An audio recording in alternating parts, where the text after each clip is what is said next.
O karon ang among sudan sa panihapon may gabi kaniyong tanan so ni Amiroy sa gani kaning udlot sa udlot sa kamuti nga pula ang basa ugbos udlot sa kamuting pula or sa English kamuti tap no. Oh, ano na siya siguro ambot lang mo nang English anak ko no.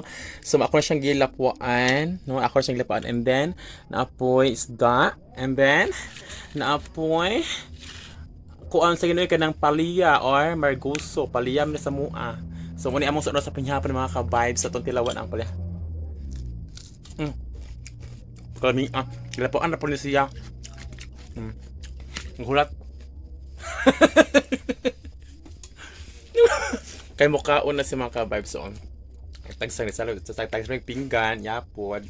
Kay wa mi sukar kay amo sa hol kanang hulugasan pa man among sukaran. So mo ni sa atong tilawan ang kaning udlot sa kuan ako ring gilapuan nami kayo. Sawsawan na. Paklami healthy kay nga sud ang utan. Kaubos pa po ka healthy pud siya. Mga unta ninyo